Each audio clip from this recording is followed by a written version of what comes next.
The night of my husband's promotion dinner, the one I planned down to the centerpieces, and the wine pairings, and the handwritten place cards, he looked across the table at me, in front of his entire department, and said, "You really didn't have to come." He said it like he was doing me a favor, like I was a guest who had overstayed, and he was being generous enough to point it out. 31 people at that table. His boss, his colleagues, the new P who had flown in from Chicago. And my husband, Wesley, looked at me and said those 7 words with a little smile on his face, the kind that was supposed to make it look like he was joking. He was not joking. I know because I had found the folder 3 weeks earlier. Not a dramatic discovery. No confrontation in a hotel lobby. No lipstick on a collar. I was looking for the PDF of our homeowner's insurance renewal on his laptop because mine was charging in the other room, and he had stepped out to walk the dog. The folder was right there on the desktop. It wasn't even hidden. It was labeled RP in plain letters, the way you'd label a work file. I am not someone who snoops. I want to say that clearly. 12 years of marriage, and I had never once since gone through a phone, his wallet, his email. I trusted Wesley the way you trust the structure of a house you've lived in long enough that you stop noticing the walls. I clicked on it because I didn't know what it was. I wish I had not clicked on it. There were 47 files inside. Bank statements I had never seen. A lease agreement for an apartment in Midtown signed 8 months ago. Receipts. A lot of receipts. Dinner at Nobu, a weekend at a resort in the Smoky Mountains. Jewelry from a boutique on Fifth Avenue that I have walked past and never entered because we were being responsible with money. The name on most of the receipts, the name written in the reservation confirmations and the room service orders, and the email thread I should not have kept reading but did, was Rachel Pettis. 29 years old, a graphic designer. She called him Wes. He called her baby. I sat at his desk for a long time. The dog came back before Wesley did. She jumped up and put her paws on my knees, and I scratched behind her ears, and I thought, I need to be very careful about what I do next. I did not cry that night. I did not cry the next morning. I made coffee, I went to work, I came home, and I started being very careful. Here is what I found over the next 3 weeks, once I knew what I was looking for. Wesley had opened a personal checking account 14 months ago at a different bank than our joint accounts. He had been transferring money into it in amounts small enough not to trigger any conversations between us. $400 here, $280 there, once $600 on a Tuesday in October that I now know was around the time of the Smoky Mountains trip. I went back through our joint statements and added it up. Somewhere between $11,000 and $13,000 moved out of our shared finances over the past year and a half. Money from the account we used for home repairs. Money from the account I contributed to every month from my salary.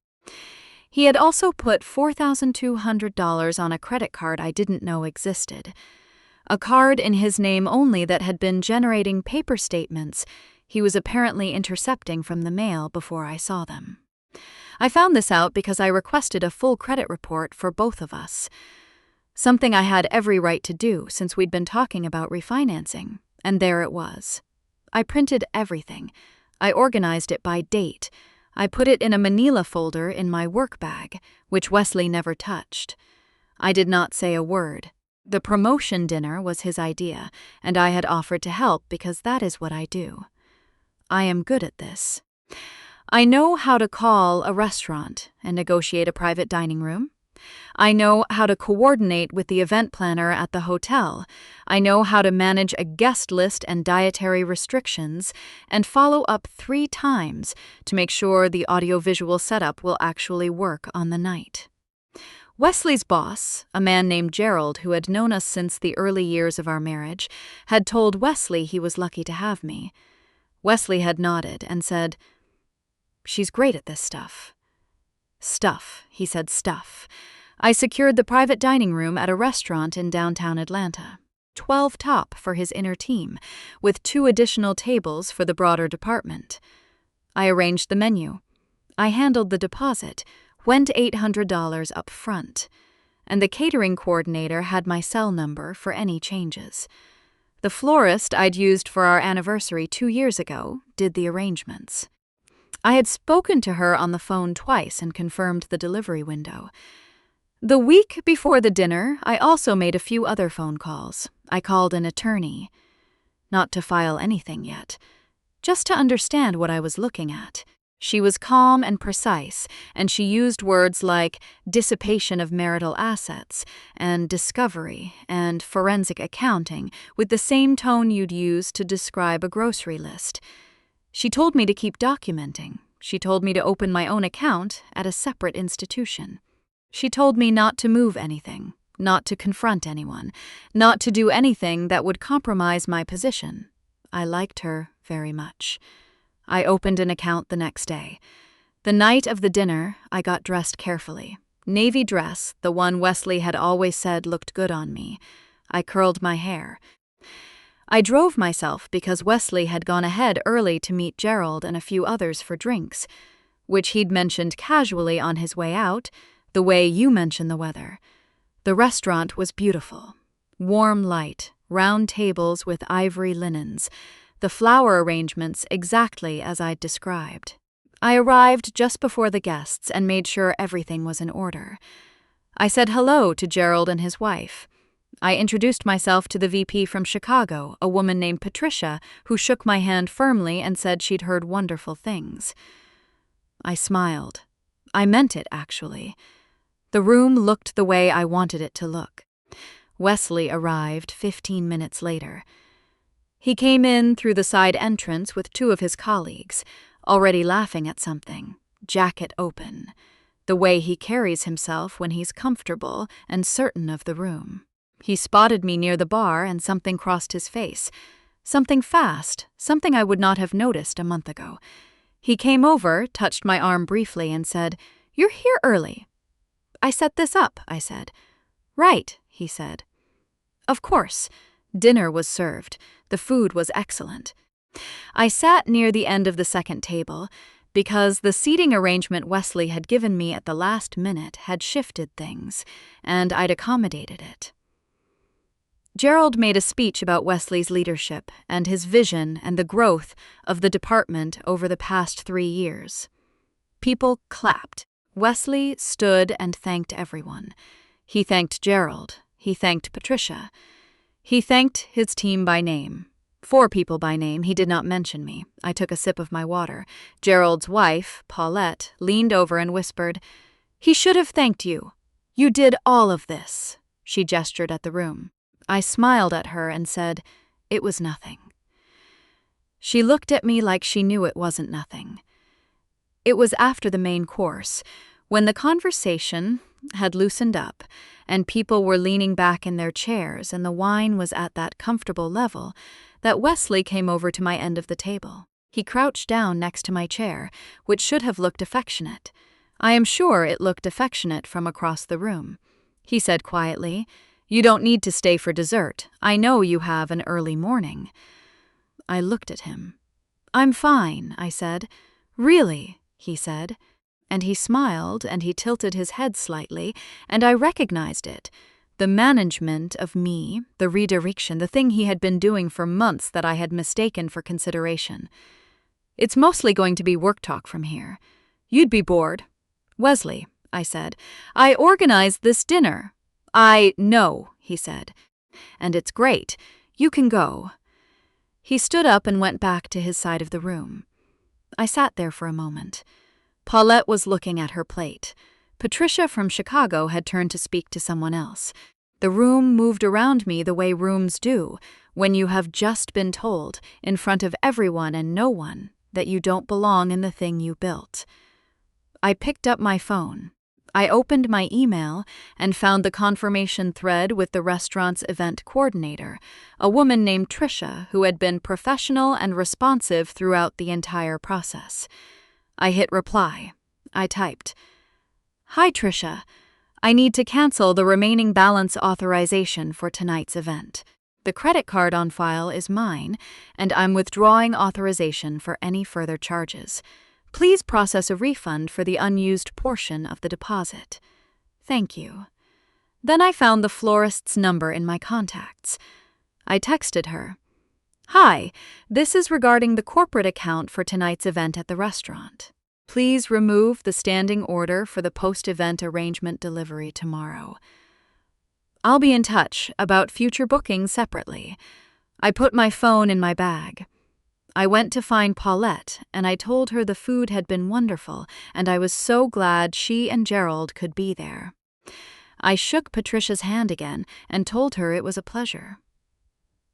I said goodbye to 3 of Wesley's whose names I actually knew, because I had been paying attention at company events for 12 years. I did not say goodbye to Wesley. I walked out of that restaurant at 9:47 p.m., and I sat in my car in the parking deck for about 4 minutes, not crying, just sitting. The engine wasn't on. The parking deck was quiet except for a ventilation fan somewhere above me, a low, steady hum. Then I drove home. I fed the dog. I changed out of the navy dress. I put the kettle on, and I sat at the kitchen table with my phone and my laptop, and I finished what I had started. The catering overage charges. A contingency line Wesley had added to the invoice without telling me, which I found when I cross-referenced the original quote. I flagged for dispute with my credit card company. The reservation he had made 2 days ago at the hotel across from the restaurant, presumably for after the dinner, presumably not for me.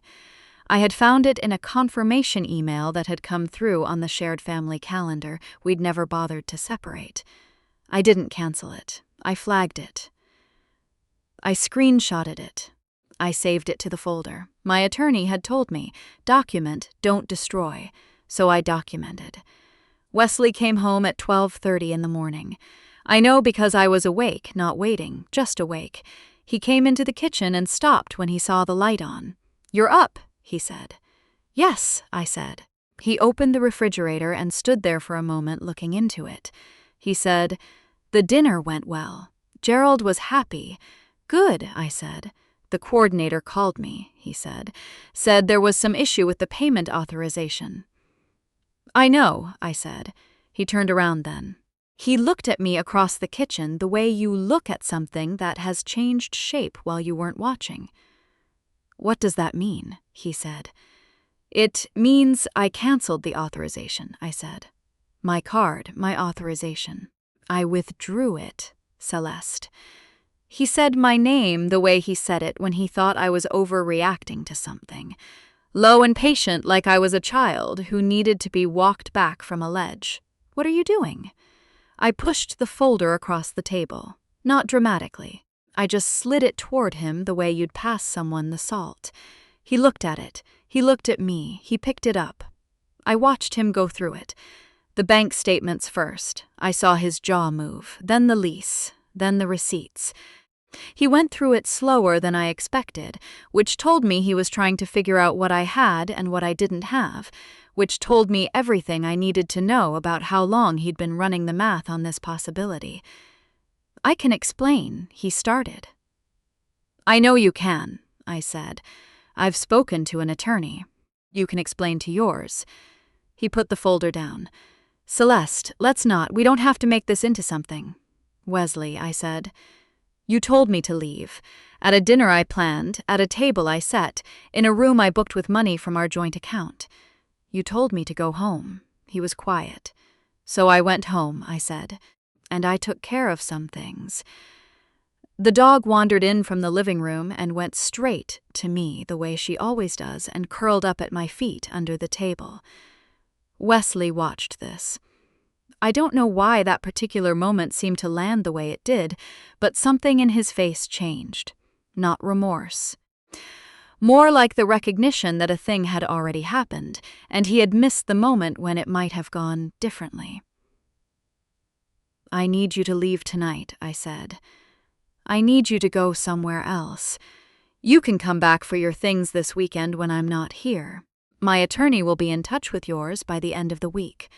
"You're serious," he said. "Wesley." I looked at him. I have been serious for 3 weeks. You're the one who just found out. He left at 1:15 in the morning. I heard the door close. I heard his car back out of the driveway. The dog lifted her head and then put it back down. I turned off the kitchen light. I went upstairs. I washed my face. I put on the oversized t-shirt I wear when I'm not performing comfort for anyone, the one I've had since before I met Wesley, worn thin at the collar, still exactly the right weight. I got into bed on my side, which is the left side, which is the side I have slept on for 12 years, and I lay there in the dark and I thought about all the things I was going to have to do.